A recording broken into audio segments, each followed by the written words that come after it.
This grid represents 3,000 endpoints across a corporate network.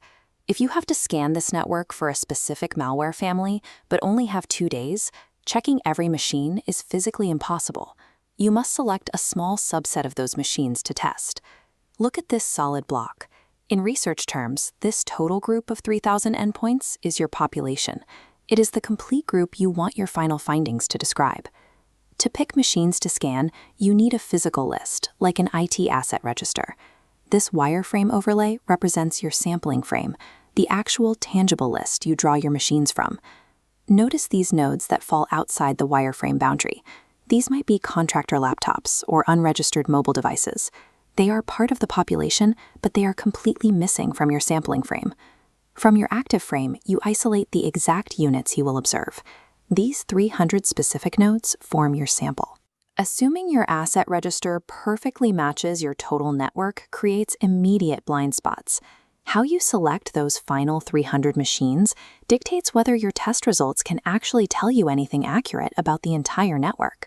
To mathematically project the infection rate of your 300 tested machines back onto all 3,000 endpoints, you must use probability sampling. Every individual machine must have a known non-zero chance of being selected. In a simple random sample, every machine has equal lottery odds. Selecting every 10th machine in sequence is systematic sampling. Splitting the frame into departments and sampling each is stratified sampling. Grouping by location to randomly select entire offices is cluster sampling. Our network divides in two. Left, engineering downloads third-party tools, creating high risk. Right, finance runs approved software for low risk. In this simulation, a simple random draw selects 300 low-risk finance machines, entirely skipping the high-risk engineering department by sheer chance. A pure random draw failed to capture the network's reality. By using stratified sampling, you dictate the proportions, guaranteeing that high-risk engineering machines and low-risk finance machines are represented in the exact ratios they exist in the wider network. When time or budget constraints make a mathematically perfect draw impossible, researchers turn to non-probability sampling. Here, selection relies on accessibility or human judgment, rather than known mathematical odds. Analyzing the first 50 logs that load is convenience sampling. Isolating logs specifically from senior responders is purposive sampling. Filling predetermined boxes with 20 HR and 20 sales logs is quota sampling. Using one engineer to refer others in a closed community is snowball sampling. None of these non-probability methods give every unit a known chance of selection. Because of this mathematical gap, you cannot reliably generalize your findings to the entire population.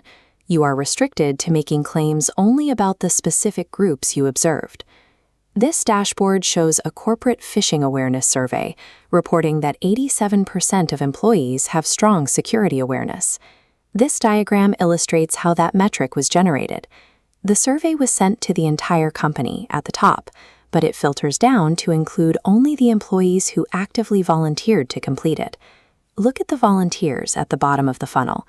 People who opt into a security survey are typically already more security conscious than those who ignore it. The high score accurately describes the volunteers, but it heavily skews the reality of the larger, untested workforce pool above them. Using a convenient sample of volunteers is a practical way to gather data quickly. It is an acceptable method, provided you accept the cost.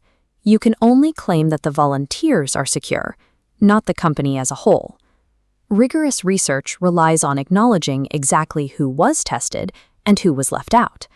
A study's value is derived from honest disclosure of the sampling method, the gaps in the frame, and the precise limitations of the final data.